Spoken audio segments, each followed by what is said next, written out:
안녕하세요. 오늘도 사연 살롱을 찾아주셔서 감사합니다. 저는 결혼 6년 차가 된 여성입니다. 주변 친구들이 집안일 할 때 많이 듣는다며 추천해준 채널이 사연 살롱이라 평소에 애정을 많이 가지고 있었는데요. 그렇다고 제가 여기에 사연을 적게 될 줄은 몰랐어요. 남편과도 금슬 좋다는 소리를 자주 듣고 시부모님께서도 굉장히 잘해주셔서 제가 여기에 사연을 적어냈다고 하니 친구들도 깜짝 놀라더라고요. 네, 사실 남편과도 시부모님과도 문제가 없으니 누군가는 저에게 배부른 하소연이라고 할 수도 있겠지만 제게도 숨쉴 구멍이 필요했던 것 같아요. 이런 하소연을 남들에게 하면 그래도 남편이랑 시부모님은 괜찮잖아 하는 대답을 들으며 영 속이 시원하지 못한 기분이 들었거든요. 그런데 생각해보니 제 이야기를 털어놓기 좋은 대나무 숲이 여기 있더라고요. 그렇게 사연을 적게 되었어요. 여기까지 들으신 분들은 그럼 대체 뭐가 문제냐 하실 수 있겠네요. 제 시댁 스트레스는 다름 아닌 동서들이었는데요. 남편은 세 형제 중 막내 아들로 위에 형이 둘 있었는데요. 안 그래도 위로 형만 둘이면 형들에게 이리저리 치이며 크기 마련인데 남편에게는 특이사항이 더 있었어요. 남편과는 4년간의 연애 끝에 결혼하게 되었는데 만난 지 2년쯤 되었을 때야 조심스럽게 이야기해 주더라고요. 사실 나 입양된 아들이야. 형들은 친자식이고 나 혼자만 입양이 됐어. 당신이 알면 별로 안 좋아할까봐 뒤늦게 이야기하게 됐어. 이제야 이야기해서 미안해. 미안할 게 뭐 있어. 그거 알게 된다고 해서 우리 사이가 달라져? 오빠는 여전히 나한테 최고의 남자친구인데. 그렇게 말해주니 참 고맙다.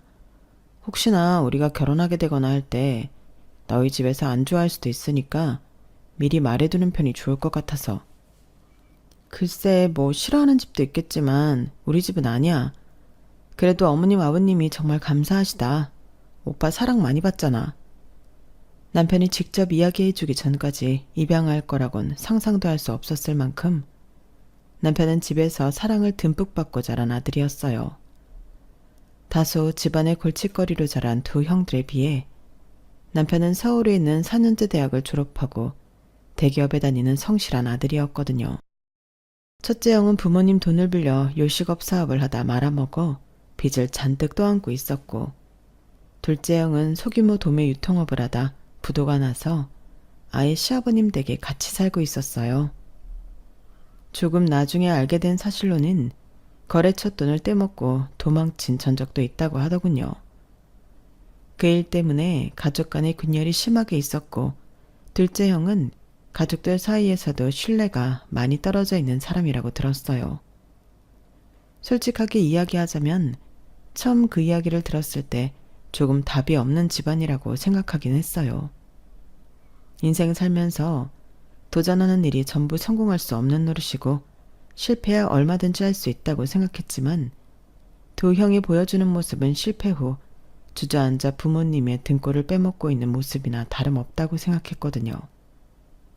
그 때문에 당시 사귀고 있던 남편을 잠깐 의심했던 적도 있었어요. 지금은 이렇게 성실하지만 두 형을 닮아 혹시나 안 좋은 일이 생겼을 경우 이렇게 좌절하고 일어나지 않는 사람인 건 아닐까 하면서요. 그래서였는지 오히려 남편이 두 형과 피가 안 섞였다고 하니 안심이 되더군요. 남편은 형들과는 근본적으로 다른 사람이었거든요. 하지만 두 형을 낳고 기른 게 시부모님이니 시부모님에 대한 의심만은 지울 수 없었어요. 남편은 너무 성실하고 바르고 저와도 성격이 잘 맞고 배려심 넘치는 사람이었지만 한 번에 하는 결혼 제대로 잘 살고 싶어 남편 집안에 대해 신중하게 생각할 수밖에 없었죠. 그런데 예상외로 처음 인사드린 자리에서 시부모님은 오히려 남편의 친부모님인 것처럼 남편과 더 비슷한 성향이시더군요. 말씀도 너무 다정하게 하시고 저를 바라보는 눈빛에도 애정이 가득했어요. 우리 무진이 늘 친자식처럼 키우려고 노력했지만 우리가 채워줄 수 없는 외로움이 있을 거라고 생각해왔단다. 우리가 아무리 노력해도 부족한 부분이 있었을 거야. 그런데 이렇게 버젓하게 자기 가족이 되어줄 여자친구를 데리고 오니 너무 기쁘구나. 우리 무진이와 즐겁게 힘들 때는 서로 의지하면서 예쁘게 살아줬으면 좋겠다. 처음 만난 자리에서 처음 뵙는 시부모님께 그런 말을 들으니 어찌나 울컥하던지요. 비록 피가 섞인 부분은 아니지만 남편이 어떻게 그렇게 따뜻한 사람으로 클 수 있었는지 바로 납득했어요. 그리고 이런 분들이라면 정말 애정있게 시부모님으로 모실 수 있겠다는 생각을 했죠. 평소 신중하고 예민한 성격인 제가 예비 시부모님을 만나고 와서 좋아하니 저희 부모님께서도 안심하셨어요. 그렇게 말씀해 주시는 분들 흔치 않아. 입양아를 사랑으로 키워주신 것만으로도 대단한데 며느리인 너에게도 그렇게 따뜻하게 대해주시니 우리도 좋구나. 그렇게 저는 남편과 예비 시부모님만 보고 이 결혼을 결심했어요. 언젠가 가정을 이룬다면 이런 가족을 만들고 싶다는 생각을 했거든요. 제가 꿈꾸던 분위기에 정말 부합하는 가족이었어요. 모든 가정이 그렇듯 완벽하기만 할 수는 없으니 두 아주버님에 대한 건 미뤄두기로 했어요. 다행히 결혼을 준비하는 과정에서는 크게 부딪히는 일은 없었어요. 두 아주버님과 형님들 모두 저를 딱히 크게 환영하지도 배척하지도 않고 뜨뜻미지근하게 대하셨거든요.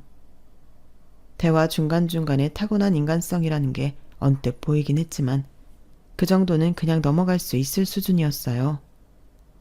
하지만 결혼을 하고 더 가까워지니 그 속내가 조금씩 드러나기 시작하더군요.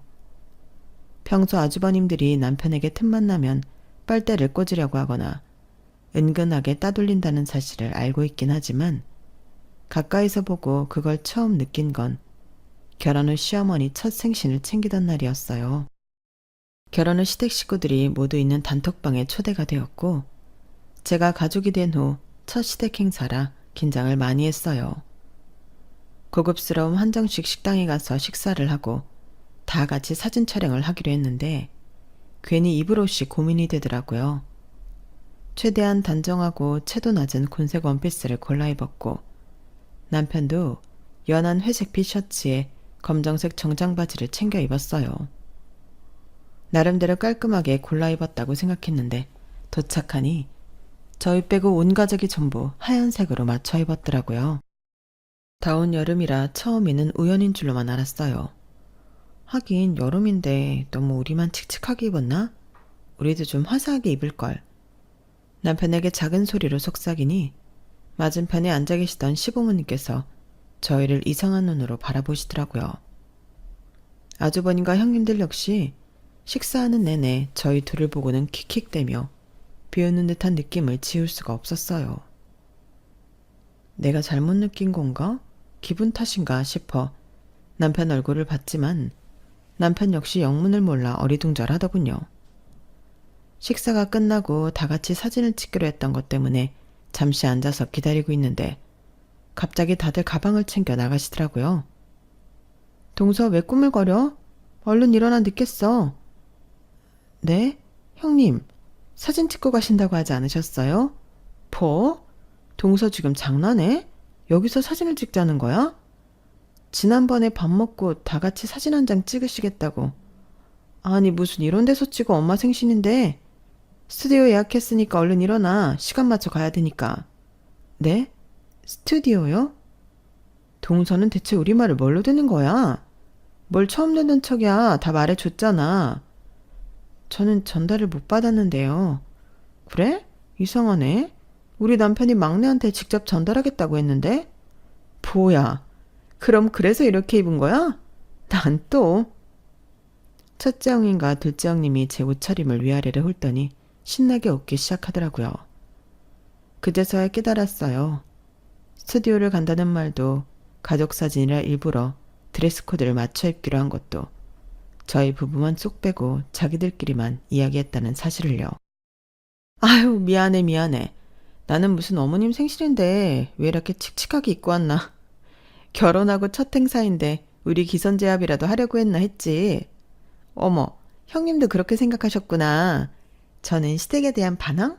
뭐 이런 건 줄 알았잖아요. 아우, 그런데 이걸 어떻게 해? 오늘은 어머님이 주인공인데 사진 찍으면 두 사람밖에 안 보이겠다? 뭐 어때요? 막내 도련님도 이제 부인이 생겼는데 그 기념으로 화려하게 신고시켰다고 치죠 뭐. 우리야 괜찮지만 어머님 생신 기념으로 찍는 건데 좀 그렇잖아. 우린 분명히 막내 도련님한테 전달했는데 이상하네. 막내 도련님이 우리랑 옷 맞춰 입기 싫으셨나? 동서가 막내 도련님한테 말 좀 잘해줘. 막내 도련님이 우리 집안에서 안 그렇게 생겨서는 제일 이단하거든. 막내 도련님 사람 참 순하고 착해 보이지? 근데 보이는 것만큼 그렇지가 않아. 가족끼리인데도 피가 안 섞여서 가족으로 생각을 안 하는 건지 뭔지 은근히 독하고 냉철하다니까? 동서도 뭐 결혼 생활 하다 보면 알겠지만 말이야. 아우 됐어. 이제 신혼이라 좋아 죽을 부부한테 그런 소린 왜 해? 우리가 맨날 경고해봐야 귀 들리겠어. 부부를 1년은 같이 지내봐야 알지. 저 깍쟁이 같은 막내 도련님이 누구랑 결혼할지 참 궁금했는데. 동서, 결혼 생활 힘들면 언제든 연락해. 동서들끼리 친하게 지내면 좋잖아. 형님들은 나름대로 저와 친해지자는 듯 손 내미는 척 마무리했지만 그날 하루 종일 기분이 정말 안 좋았어요. 그 태도는 누가 봐도 고의적이었거든요. 철없는 어린 중고등학생들도 아니고 성인이 된 지도 한참 지난 어른들이 누군가를 괴롭히려는 목적으로 이런다는 게 믿겨지지 않더군요. 결국 그날 사진은 저와 남편 두 사람만 초대받지 못한 손님들처럼 시커멓게 나왔고 남편은 감정적으로 크게 내색하진 않았지만 쓸쓸해 보였어요. 여보, 미안해. 내가 이야기를 들었는데 잊어버린 것 같아. 괜히 당신까지 민망하게 됐네. 여보, 거짓말하지 말고 똑바로 말해줘. 이야기 전에 들은 거 없지? 당신이 그런 거 잊어버릴 사람이 아닌데. 그리고 그런 게 있으면 단톡방에 말해주는 게 맞지. 누가 봐도 우리 모르라고 일부러 이야기 안 한 거잖아. 원래 분위기가 이래? 나도 알려줘야 대비를 하지. 그래도 형수님들이 당신이랑은 친하게 지내려고 하는 것 같은데 너무 그렇게 나쁘게 생각하지 마. 안 그러면 당신도 너무 우리 집에 올 때마다 스트레스 받을 거 아니야? 내가 예전에 형들이 돈 빌려달라고 해서 몇 번 빌려준 적이 있었는데 한 번씩 빌려주고 나니 그래도 된다고 생각했는지 자꾸 빌리려고 해서 형들한테 한 번 제대로 선 그은 적이 있거든. 빌린 돈 다 갚고 더 빌리라고. 그때부터 형수님들까지 날 대놓고 안 좋아하기 시작하셨어. 뭐? 그런 이유로 사람을 이렇게 대한다는 게 말이 돼? 동생이면 무조건 형들한테 돈 빌려줘야 해? 그건 아니잖아. 나도 그렇게 생각하는데 말이 통해야 말이지. 형이나 형수님들은 급한 불 끄고 싶은데 그나마 이 집에서 안정적으로 돈 벌고 있는 내가 외면하니 괘씸하다고 생각한 것 같아. 뭐 이해가 안 가는 건 아니야. 그래도 내 입장에선 거절 안 하면 영영 안 끝날 것 같았어. 나도 내 미래를 생각해야 하니까. 당연하지. 당신이 그런 것도 거절 못하는 사람이었으면 나 이 결혼하지도 않았을 거야. 그래도 정말 사람들이 질이 나쁘다. 애들끼리 왕따시키는 것도 아니고. 그렇게 기죽어 있을 필요 없어 여보. 이제 당신은 혼자가 아니잖아. 남편은 정말 진심으로 고마워하더군요. 차마 남편에게 말은 못했지만 거의 처음으로 제대로 대화해보는 거나 다름없는 자리에 남편과 저를 이간질하려고 간보는 것부터가 정말 글러먹었다고 느껴졌거든요. 미운 털 제대로 박히는 한이 있어도 제대로 선 그어야겠다 싶었죠. 그동안 남편 혼자 이런 분위기 속에서 얼마나 힘들고 외로웠을지 생각하니 차라리 제가 더 나서서 남편이 혼자 견디던 이 어이없는 분위기를 다 떠맡아버리는 게 낫겠다 싶더라고요. 남편에겐 아무리 미워도 함께 커온 형제지만 저에겐 당장 연 끊어도 상관없는 사람들이었으니까요. 하지만 그렇게 마음을 먹었음에도 시부모님을 볼 때마다 마음이 약해졌어요. 그 일이 있던 다음 날 어머님께서 그 일을 내내 마음에 담아두고 계셨는지 직접 전화하셔서 사과까지 하셨었거든요. 애들 어린 시절에 입양하지 말라고 반대하는 걸 내가 눈에 밟혀서 무진이를 입양했거든. 그런데 무진이가 참 순하고 어릴 때부터 말썽 한 번 안 부리고 공부까지 잘했으니 미워할 구석이 어디 있었겠어?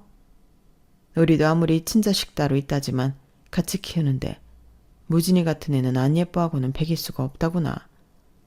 쟤들 딴에는 내 배로 낳은 자식도 아닌데 자기들보다 더 이뻐하는 걸로 보이니 어릴 때부터 어찌나 질투를 하던지. 거기다 커서도 셋 중에 이렇게 제일 잘 살고 있으니 아직까지도 무진이만 보면 그렇게 셈이 나는 모양이다. 우리 집 식구가 된 지 얼마 되지도 않았는데 벌써 이런 부탁을 하게 되어 정말 미안하지만 그러려니 하고 넘겨주련?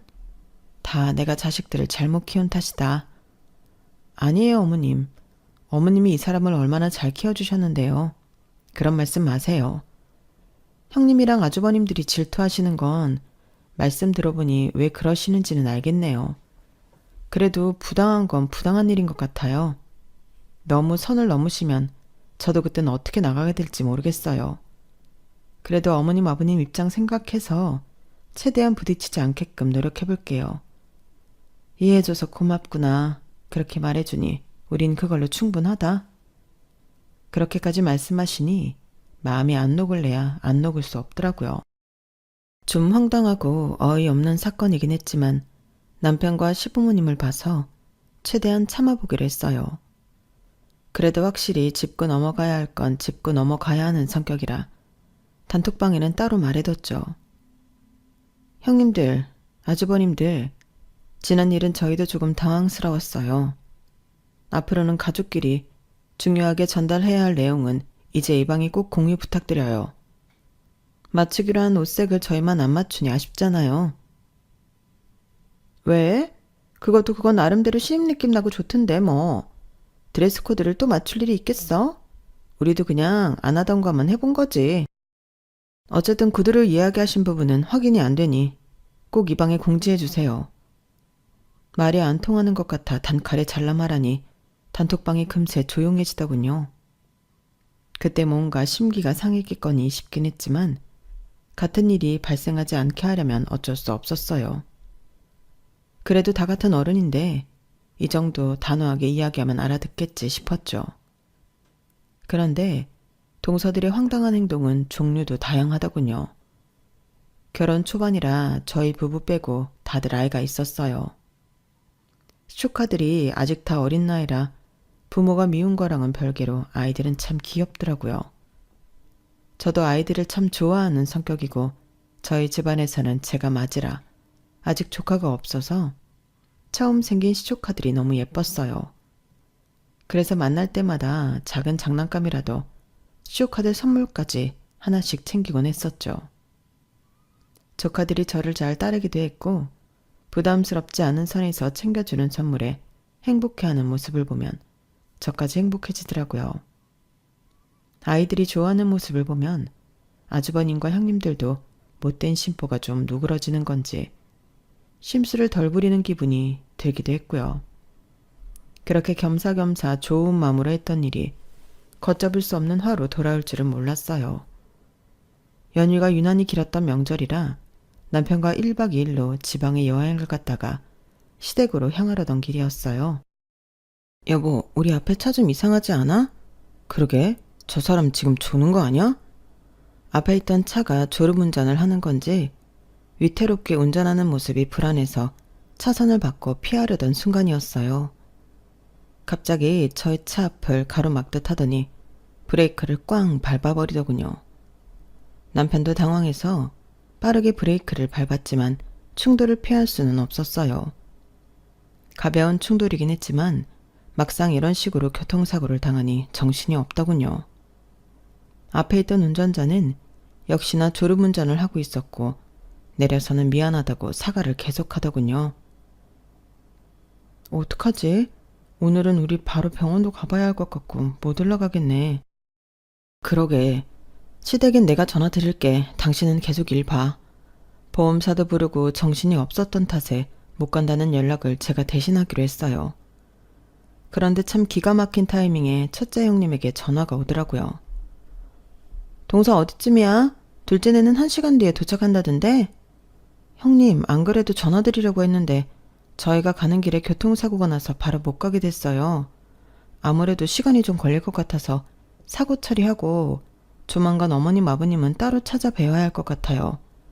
뭐? 사고? 얼마나 크게 났는데? 다행히 큰 사고는 아니고 살짝 퉁dur한 거긴 한데 일이 복잡하네요. 크게 다친 거 아니면 그냥 오지 그래. 연휴도 긴데. 어머님 아버님께는 제가 직접 연락드릴게요. 기대도 안 했지만 사람이 다쳤다는데 괜찮냐는 말 한마디 없이 짜증스럽게 오라는 말을 하는데 어이가 없더라고요. 여기까지는 그래도 뭐 그럴 수 있다.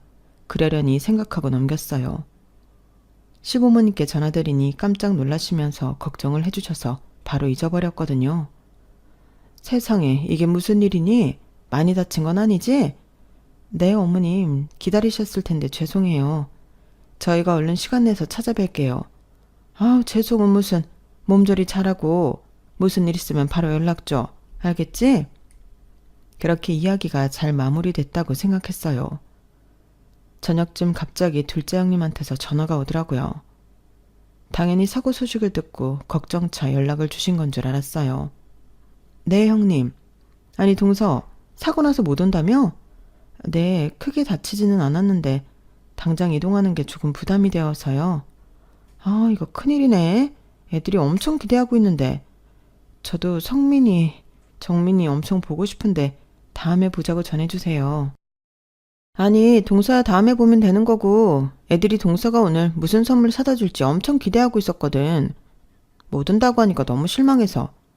오늘 못 오면 그냥 애들 선물이라도 근처에서 택배로 좀 붙여줄래?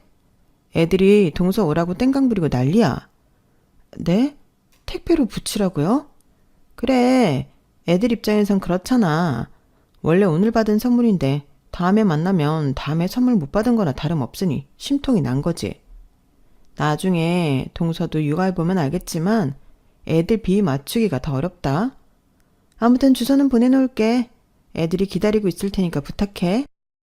저기 오늘은 택배도 안 해요. 정 그러면 명절 끝나고 붙여드릴게요. 전화를 끊고 나니 어이없어서 화가 치밀더라고요. 아니 무슨 선물 나한테 맡겨놨어? 나야 그렇다 치지만 당신 안부도 안 물어보더라. 그렇게 받고 싶으면 기본적인 예의라도 지키던지. 평소에는 사람을 그렇게 무시하고 따돌리면서 필요할 때 맡겨놓은 것 마냥 내놓으라고 하네?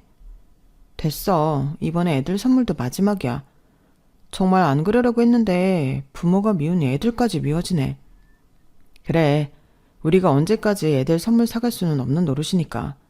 그리고 솔직히 우리가 아이 낳아도 형들이랑 형수님들이 그렇게 선물 사다 주실까 싶어. 그래, 이 돈 아껴서 우리 나중에 태어날 애기한테나 쓰자. 진짜 사람들이 보자보자니까 상종을 말아야지. 더럽고 치사해서 애들 선물은 대충 한참 뒤에나 택배로 붙였어요. 그리고 다음 가족 모임 때부터는 애들 선물도 끊어버렸죠. 애들도 부모를 닮았는지 아니면 부모에게 들은 게 있어서 그런지 선물을 안 사가기 시작하니 예전처럼 저를 반기지도 않더군요. 어차피 정 떼는 거 그냥 다 같이 정 떼는 것도 나쁘지 않겠다 싶어 좀 씁쓸하긴 했지만 신경 쓰지 않기로 했어요. 마침 저희 부부도 임신을 준비하던 중이라 남이의 신경 쓸 시간에 내 애나 신경 써야겠다 싶었죠. 그렇게 몇 달이 지난 후 저희 부부에게 축복이 찾아왔어요. 아이가 생기니 시댁의 심술 따위엔 신경 쓸 겨를은 정말 없더라고요. 하지만 막상 애를 낳고 나니 애를 보러 온다는 핑계로 자주 부딪히게 되더군요. 그래도 다들 애 가진 부모들이니 애는 이뻐하고 궁금해하나 보다 싶었는데 아니나 다를까 와서는 속을 긁는 소리만 해대더군요. 아니 딱히 동서를 닮은 것 같지도 않고 그렇다고 서방님 닮은 것 같지도 않고 애매하게 생겼네. 우리 식구 느낌이 안 나. 확실히 입양해온 놈 자식이라 그런가 티가 팍팍 나네. 우리 집엔 이렇게 쌍꺼풀 진한 유전자가 안 나오는데 얘만 너무 남의 집안 식구 같다. 그러니까 형네 애들이랑 우리 애들은 다른 것 같아도 묘하게 닮은 구석이 있는데 얘만 너무 딴판이네. 애기 때부터 그렇게 자기 주장 강하게 생긴 애는 우리 집에 없었는데 애가 좀 세 보인다. 아주버님들까지 나서서 제 아들을 평가하니 기가 막히더군요.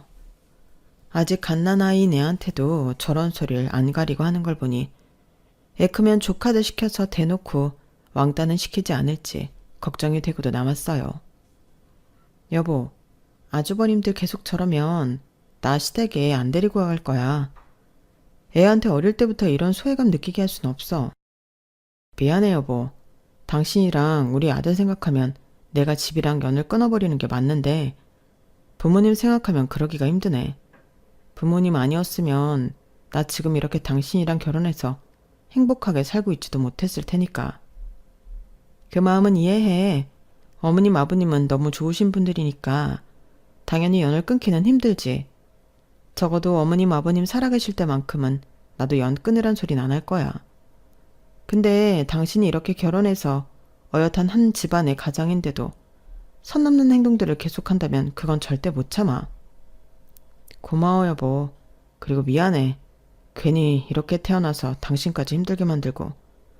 당신이 선택한 것도 아닌데 미안해할 거 없어.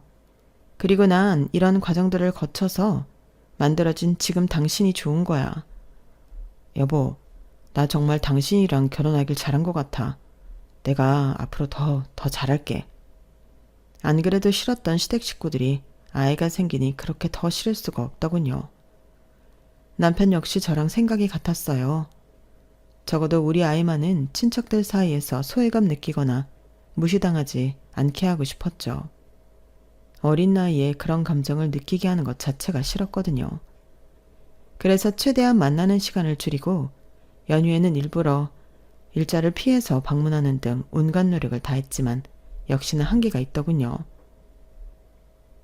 우리가 점심시간이 안 맞아서 못 모이는 것 같으니까 갯돈을 제대로 모아볼까 해.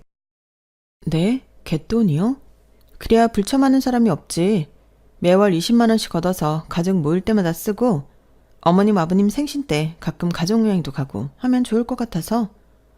그래, 그게 좋은 생각 같다. 일부러 빠지는 사람도 없게끔. 그 말이 꼭 저희 부부를 저격하는 것 같더라고요. 다른 형제들이 군말 없이 하겠다고 하니 저희도 별 수 없이 갯돈은 합류할 수밖에 없었어요. 보기 싫어도 어거지로 계속 만나야 한다는 건 안 좋은 점이었지만 그래도 갯돈을 모아서 좋은 점은 있더군요. 갑자기 큰돈 나갈 일 없이 늘 내던 돈으로 가족 행사를 해결했으면 됐으니까요. 시부모님도 내색은 안 하시려고 했지만 가족이 한자리에 모여있는 걸 더 좋아하시는 것 같았고요. 그래서 그냥 좋게 생각하자 싶었어요. 아들이 아직 어리니 어차피 모여도 아이 핑계 대면서 일찍 자리를 파할 수 있어서 모이는 게 아직까지 그렇게 큰 부담은 안 되더라고요. 나중에 아이가 크면 크는 대로 학업이나 이런저런 핑계를 대서 빠지면 되겠다고 미리 생각만 해뒀어요. 그리고 나서는 한동안 평화로웠어요. 갯돈을 모으고 난 후부터는 첫째 형님이나 둘째 형님이 딱히 저희 부부를 견제하거나 따돌리는 발언을 잘 안 하시더라고요. 요즘 아주버님이나 형님들이나 우리한테 괜한 트집을 안 잡으시네? 웬일이시지? 그러게, 형들도 나이 먹으니 변한 건가? 갯돈 모으니까 이제야 좀 가족 같다는 생각이 드나? 이렇게 평화롭게도 지낼 수 있는 걸 도대체 왜 그렇게 심술 부리신 거야? 진짜 알다가도 모르겠다니까. 다행이지 뭐. 요즘만 같아서는 정말 가족처럼 잘 지낼 수 있을 것 같아. 아무튼 꼭 돈이 엮여야만 가족 같다고 생각하는 것 같아서 얄미워 죽겠어. 그래도 요즘은 싫은 소리 덜 듣다 보니 시댁도 다닐만 하다는 생각은 드네. 그때까지만 해도 전혀 상상도 못했어요. 폭풍이 오기 전 바다가 가장 고요하다는 말이 괜히 있는 말이 아닌데 그 말을 왜 잊고 있었는지 모르겠네요. 개모임을 시작한 지 1년이 넘고 나서야 그 진실을 알게 되었어요. 갯돈 계좌를 큰 아주버님께서 관리하시는데 남편이 우연히 형제들끼리 갯돈 관련 정산 이야기를 하다가 계좌 내역을 보게 된 모양이었어요. 형, 우리 갯돈 한 집에 20만 원씩 하는 거 아니었어? 근데 금액이 왜 이래? 어? 아, 그게 야, 우리 집은 와이프 혼자 벌고 둘째네는 둘 다 벌어도 안정적인 직장이 아닌데 니네 집은 너도 잘 벌고 재수씨도 벌이가 괜찮잖아. 잘 버는 집에서 좀 더 내는 게 맞지? 안 그러냐? 그치. 원래 세금도 부자가 더 내잖아. 형편에 맞게 내야 개모임이 오래 유지되지. 안 그래? 아니, 이게 다 무슨 소리예요? 우리 집만 20만 원씩 내고 있었다고요? 아주버님들은요? 누가 들어도 기가 막혀 눈이 뒤집힐 소식에 아주버님들은 추궁하자 영 안 내킨다는 얼굴로 내역을 보여주시더군요. 저희 집을 제외한 두 집에서는 10만 원씩만 계를 하고 있었어요. 저희 집만 2배를 더 내고 있었던 거죠. 그쯤 되니 진짜 어이가 없어서 웃음도 안 나왔어요. 어쩐지 요즘 조용하시다 싶더라니. 갯돈을 우리한테 더 받고 있으니 찔려서 아무 말씀도 못 하신 거였구나. 이제 좀 마음 좋게 먹고 저희를 가족으로 받아주신 건가 했는데 이것도 제 착각이었네요. 하긴 두 집에서 합쳐서 낼 걸 우리 집에서 내고 있었으니 괜히 밉보였다가 좋을 거 없었겠네요. 그래도 이건 많이 선 넘으신 거 아니에요? 사람을 무슨 ATM 기계로 보는 것도 아니고 사전 양해를 구하지도 않고 2배를 더 떼가는 게 어딨냐고요. 아니 재수씨, 무슨 말을 그렇게 섭섭하게 해? 그럼 그동안 이 피도 안 섞인 놈을 우리 집에서 키워준 값은 얘 안 데려왔으면 우리한테 더 투자했을 돈도 얘한테 가고 부모님 돌아가시면 재산도 얘랑 나눠야 돼. 근데 그까짓 갯돈 좀 10만 원 더 받았다고 그렇게까지 나를 세워야겠어? 그럼 사전에 의논이라도 하셨어야죠. 말도 없이 어떤 집에만 더 받는 건 날강도 심보죠. 뭐? 지금 날강도? 진짜 말 다 했어?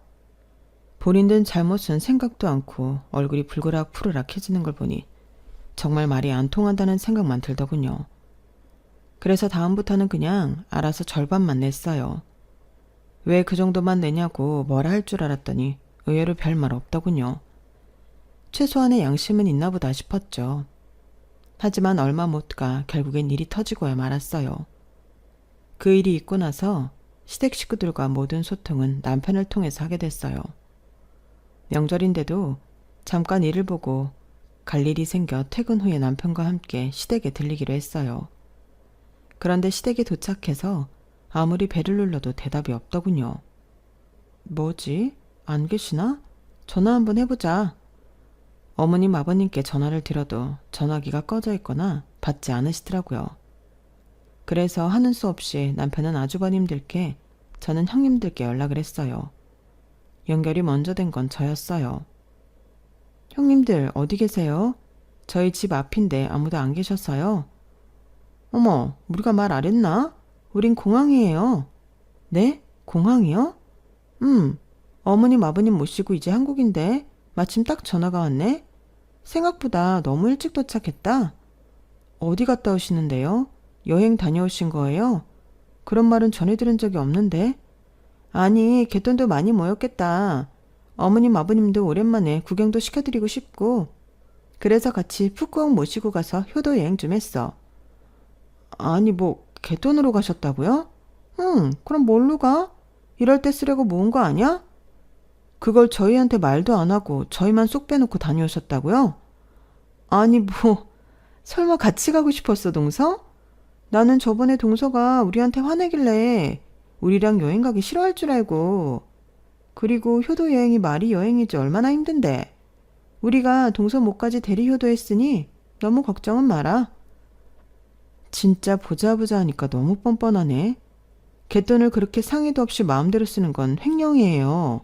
아세요? 가뜩이나 그렇게 모은 돈 저희 부부 지분이 제일 높은데 그걸 상의하지 않는다고요? 그리고 우리가 일찍 도착하지 않았으면 계속 숨길 생각이셨죠. 어떻게 하다 이런 행동까지 하세요? 아, 내 입에서 꼭 이런 소리 나오게 만드네 동서는. 그냥 우리도 가정여행 한번 가보고 싶었다. 왜? 솔직히 까놓고 말해서 네 남편이 우리 가족은 아니잖아.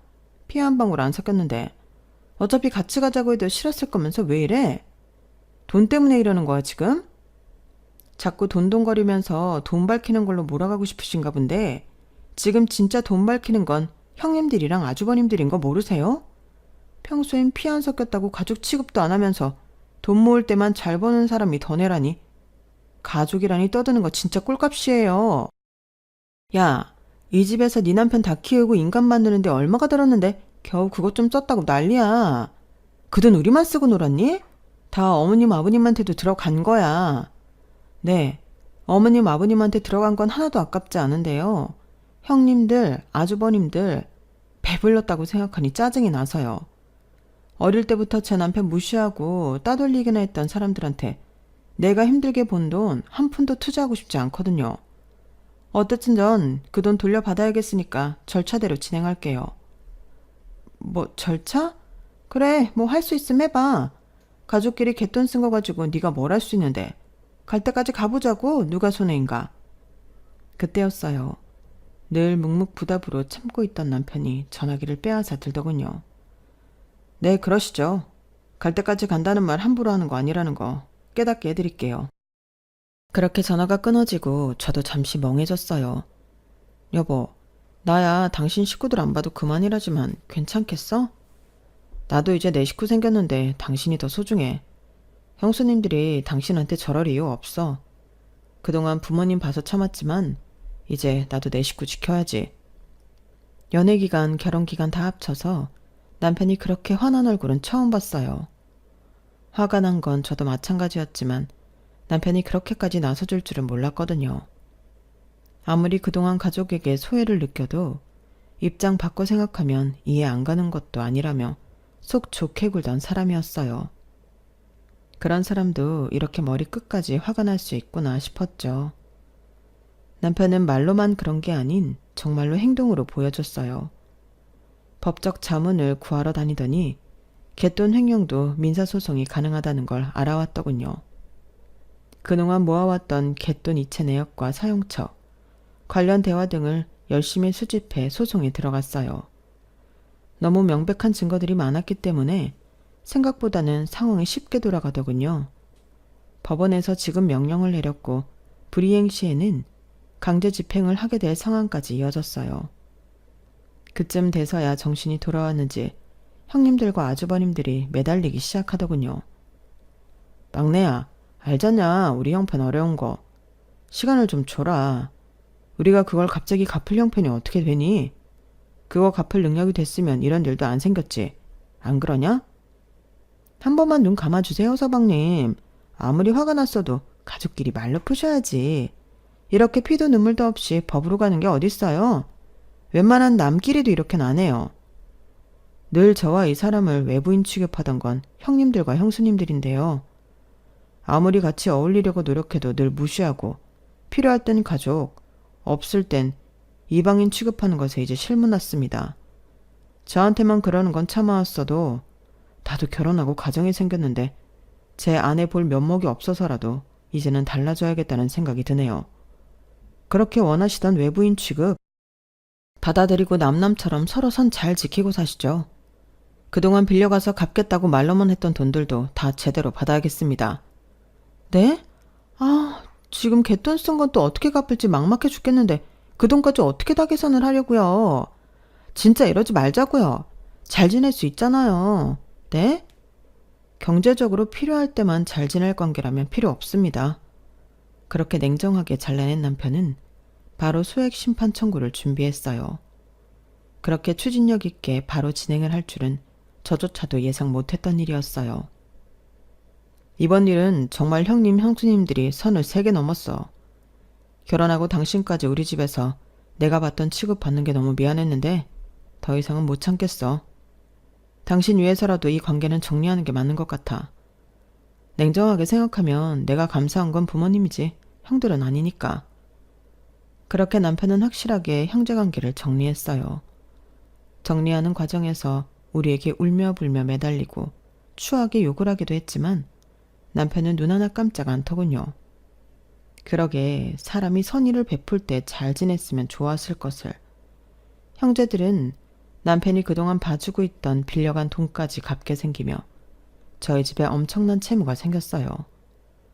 저랑 결혼하기 전에 빌려줬던 금액이고 당시에는 끝까지 받아낼 생각은 없었던 터라 그 돈을 받으면서 저희 형편은 더 여유가 생겼죠. 그 돈으로는 남편과 못 갔던 휴가를 가고 시부모님도 모시고 여행을 다녀왔어요. 마치 저희가 낸 갯돈으로 여행을 다녀오신 그분들처럼요. 비록 피는 안 섞였지만 함께 나고 자란 형제들을 끊어내게 된 게 안쓰럽기도 했지만 요즘은 차라리 후련해 보이네요. 저 역시 남편이 그런 말도 안 되는 대접을 받는 꼴을 보는 것보다야 남편을 진심으로 아끼고 사랑해주시는 시부모님만 모시는 지금이 훨씬 행복하고요. 백년 묵은 답답함이 한 번에 사라진 듯한 요즘, 이런 생각을 하곤 해요.